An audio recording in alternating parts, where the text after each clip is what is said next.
Good morning class. तो आइए हम लोग शुरुआत करते हैं संस्कृत शिक्षण शास्त्र। ध्यान दीजिएगा, संस्कृत शिक्षण शास्त्र में भाषा के बारे में हम लोग थोड़ा सा जानते हैं। सबसे पहले भाषा क्या होती है, तो आप सभी को पता है कि भाषा जो होती है वह हमारी अभिव्यक्ति, किस चीज की अभिव्यक्ति, तो भावों का अभिव्यक्ति बताता है ना। अगर हम किसी भी चीज को व्यक्त करना चाहते हो तो किस माध्यम से करते हैं? भाषा के माध्यम से। भाषा क्या है? तो भाषा एक माध्यम होता है। भाषा क्या है? भाषा एक माध्यम है। कौन चीज का? संचार का। किस चीज का है? संचार का। जब हम अपनी बातों को किसी दूसरे तक पहुंचाना चाहते हैं तो हम किस चीज से पहुंचाते हैं? भाषा के माध्यम से पहुंचाते हैं। और भाषा कौशल की अगर बात करें तो भाषा के 4 कौशल होते हैं: सुनना, बोलना, लिखना और पढ़ना। ये होता है।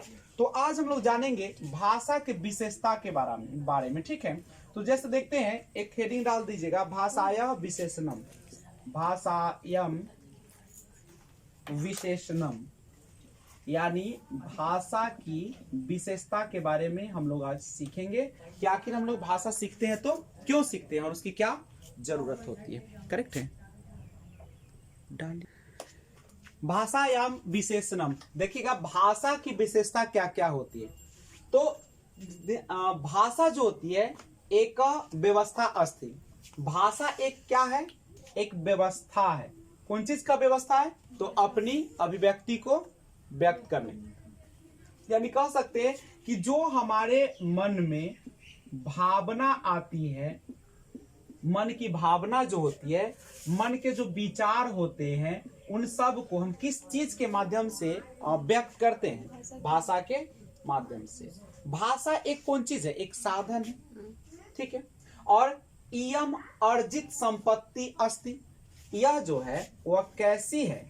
अर्जित संपत्ति, मतलब भाषा को हम लोग क्या करते हैं? एक्वायर करते हैं, प्राप्त करते हैं। और कहां से प्राप्त करते हैं? वातावरण से प्राप्त करते हैं। क्या भाषा एक जो है जन्मजात प्रक्रिया है? नहीं, भाषा जन्मजात नहीं है। ये कैसी है?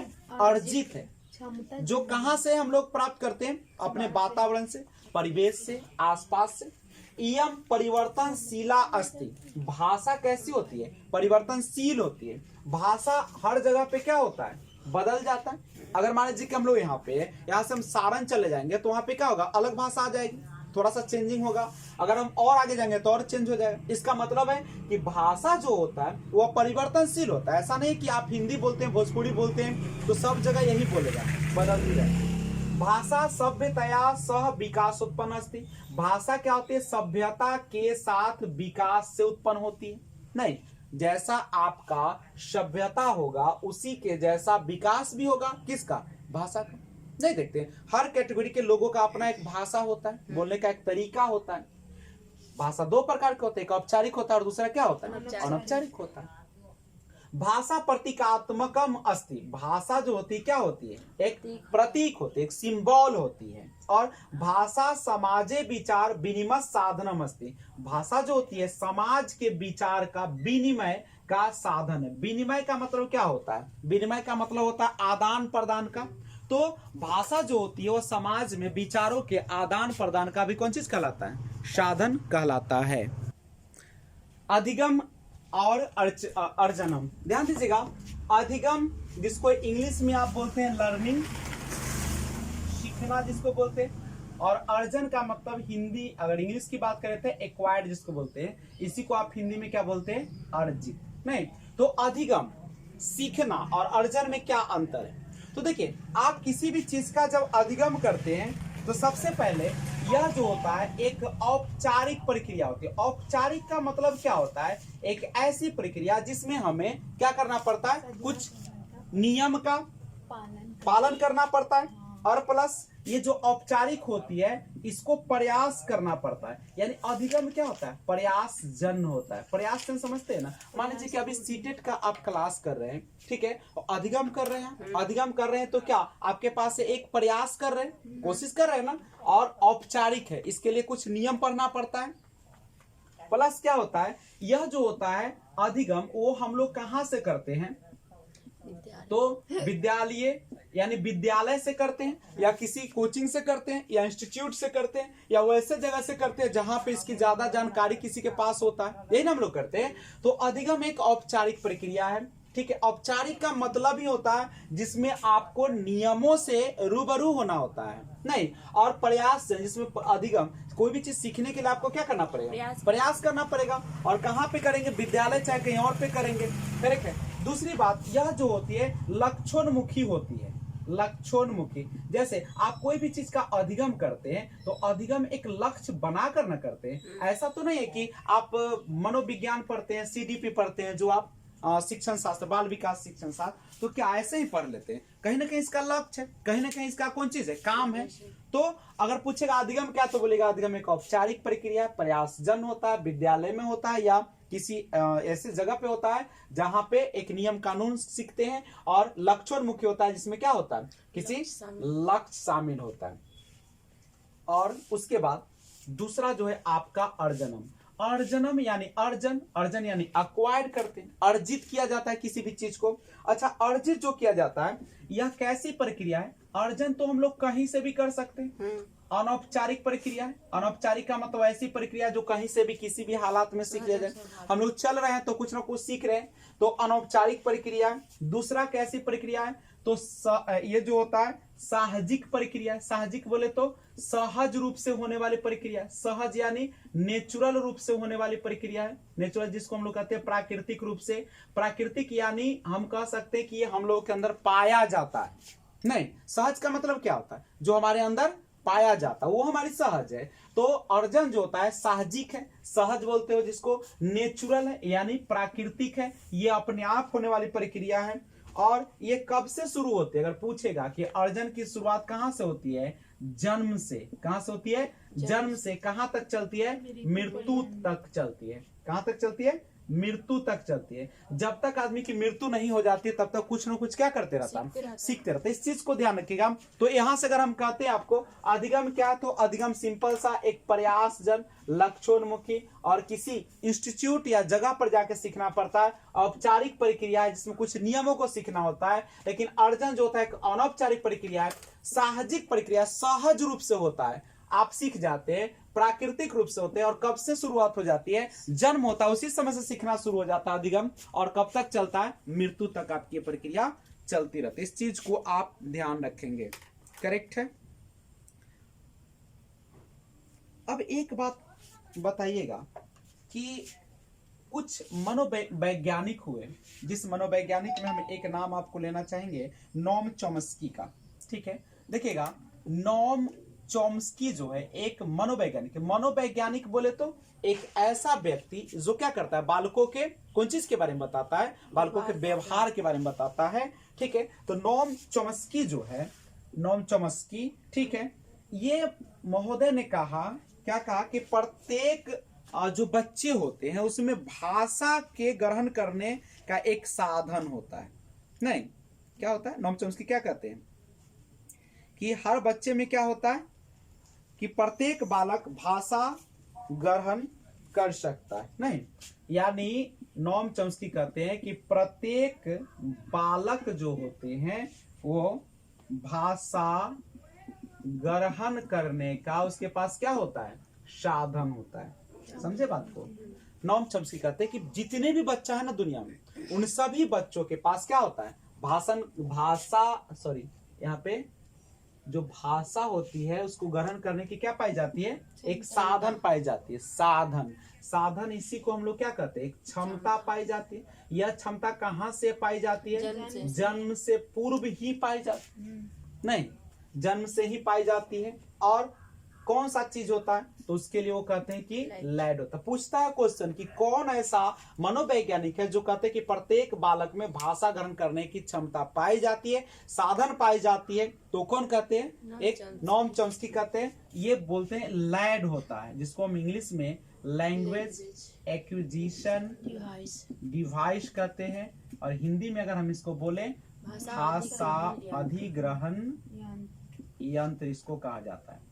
भाषा अधिग्रहण यंत्र, तो हर बच्चे के पास जन्मजात ये गुण कहाँ से पाया जाता है? जन्मजात होती है। कहाँ से मिलती है? माता पिता से मिलता है। और इसी को हम लोग क्या कहते हैं? बड़ों से नहीं मिलता है, माता पिता से मिलता है, क्योंकि ये आनुवांशिक है। कैसा है?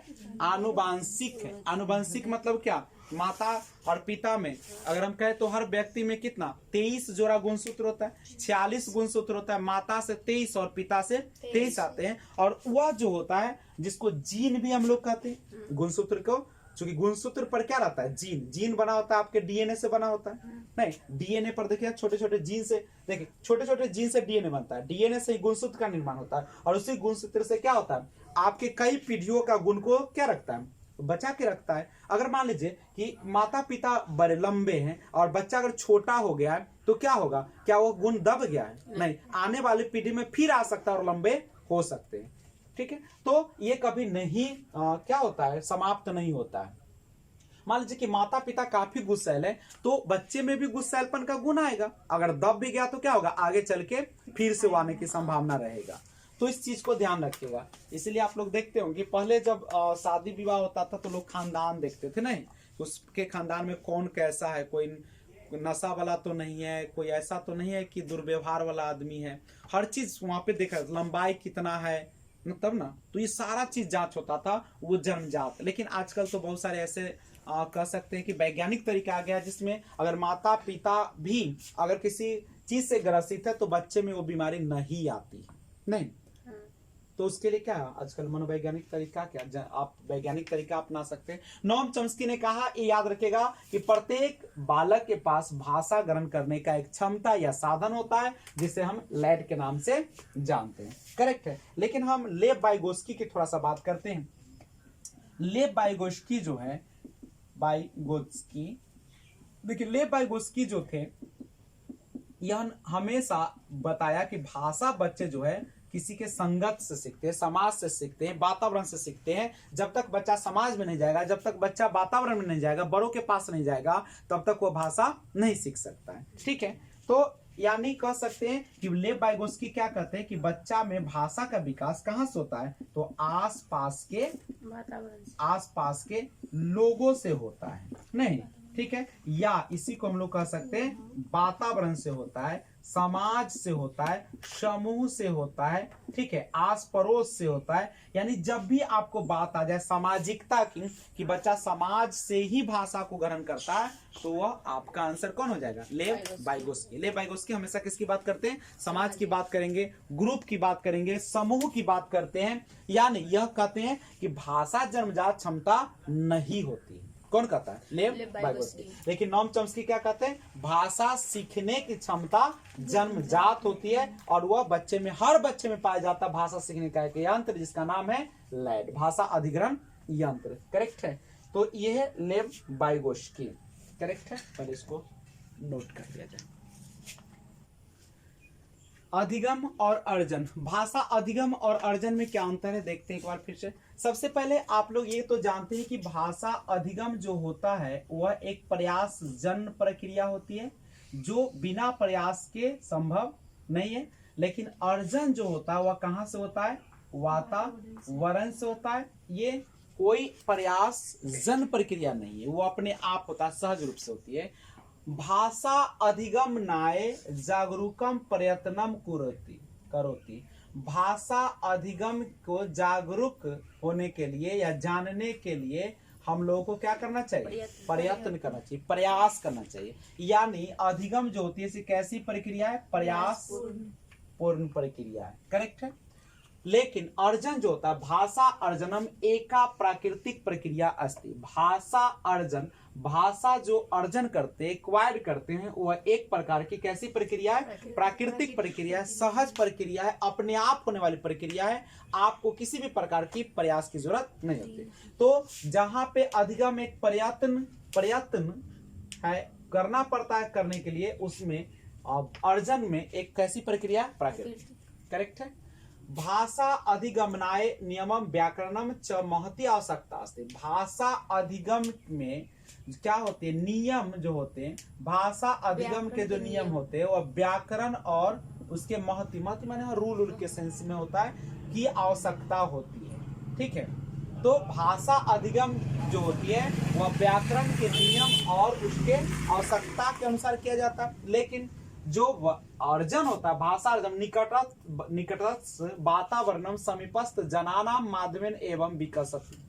ये में क्या कहता है कि भाषा अर्जन जो होता है वह क्या होता है, निकट वातावरण यानी समीप के, जनानाम माने लोगों के, माध्यमेन माने माध्यम से और विकसित होती है। क्या कहा कि भाषा जो अर्जन होती है निकट के वातावरण और समीप के लोगों के माध्यम से विकसित होती है। जहां पे आप देख रहे थे कि जो भाषा होती है अधिगम, वह क्या होता है, व्याकरण के नियम पर आधारित होते हैं। वहीं पे भाषा अर्जन जो होता है वह निकट के वातावरण और लोगों, समीप के लोगों के माध्यम से होता है। अधिगम जो होता है, भाषा अधिगमनेन वयम पठनम लेखनम च विकासम भवति। भाषा अधिगम में क्या होता है, पढ़ना लिखना और नहीं, पढ़ना लिखना जो होती है उसका विकास होता है।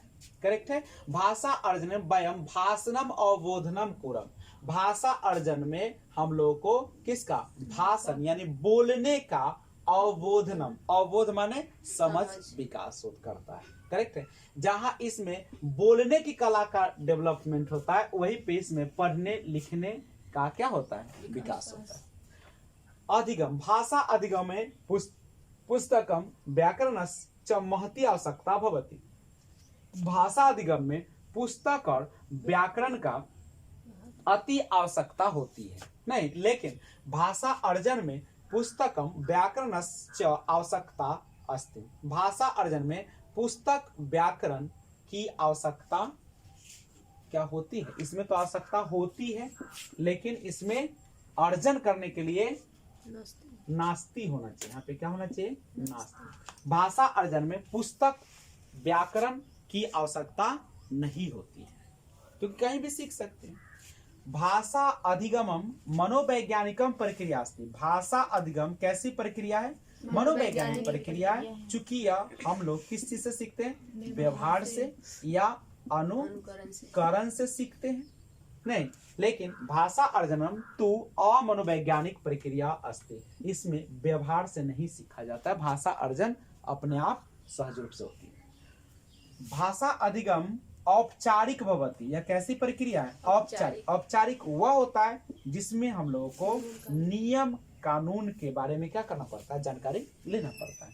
लेकिन भाषा अर्जनम अनौपचारिकम भवति। भाषा अधिगम जो होता है एक अनौपचारिक प्रक्रिया होती है। जहां पे भाषा अधिगम एक चेतन प्रक्रिया होती है, वहां पे भाषा अर्जन कैसी प्रक्रिया होती है, अचेतन प्रक्रिया होती है। चेतन का मतलब पूरा होशो हवास, और अचेतन का मतलब जिसमें होश हवास की कोई जरूरत नहीं होती। किसी भी हालात में आप क्या कर सकते हैं, भाषा का अर्जन कर सकते हैं, कहीं भी कर सकते हैं।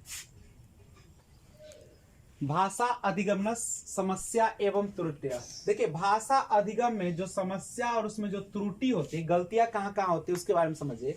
तो समस्या देखिए, अशुद्ध उच्चारण संबंधी दोष।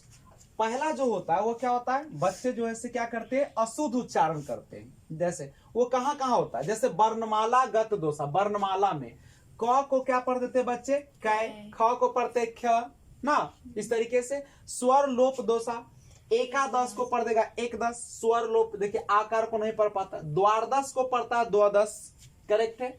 स्वर्गम दोषा, स्कूल को क्या पढ़ेगा, स्कूल पढ़ेगा, ई स्कूल ना। स्वर भक्ति दोषा, श्री को पढ़ेगा सीरी, प्रताप को पढ़ेगा प्रताप।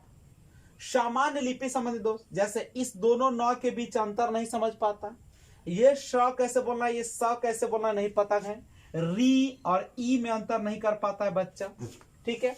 अनुस्वार संबंधी, अंकित को अकित पढ़ देगा, संचिता संचित को सचित पढ़ देगा, और मात्रा जैसे अधीन को क्या पढ़ देता है, आधीन कर देता है। तो ये सारे जो होते हैं आपके कौन चीज है, तो मात्रा संबंधी दोष में सारा आ जाएगा।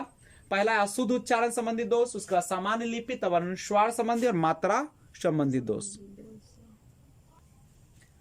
भाषा शिक्षण सिद्धांत, भाषा शिक्षण के सिद्धांत के बारे में जानते हैं। देखिए, भाषा स्वाभाविकताया सिद्धांत, भाषा शिक्षण सिद्धांत जो है, पहला कहता है कि भाषा जो है कैसी सिद्धांत है, स्वाभाविक होने वाली प्रक्रिया है। अभिरुचि सिद्धांत, अभिरुचि के अनुसार। क्रियाशीलताया अभ्यासश्च सिद्धांत, इसमें क्या होना चाहिए, क्रियाशीलता होना चाहिए, अभ्यास नहीं, क्रियाशीलता और अभ्यास होना चाहिए। मौखिक कार्य सिद्धांत, आप जब भाषा शिक्षण कर रहे हैं तो इसमें ज्यादा से ज्यादा कैसा कार्य होना चाहिए, मौखिक कार्य सिद्धांत, मौखिक कार्य होना चाहिए। मौखिक मतलब ज्यादा से ज्यादा हम लोग बोल सके। व्यक्तिक भिन्नताया सिद्धांत, व्यक्तिक भिन्नता को ध्यान में रखकर हम लोग को शिक्षण करना चाहिए, क्योंकि हर व्यक्ति क्या होता है, सीखने का गति कम बेसी हो सकता है, मंद हो सकता है, किसी का तेज होता है, किसी का मंद होता है, किसी का बहुत कम होता है। समवयस्क सिद्धांत, ठीक है, तो ये जो होता है समवयस्क सिद्धांत, तो ये सारे सिद्धांत को ये क्या करता है, पालन करता है। कौन सा, भाषा शिक्षण के सिद्धांत।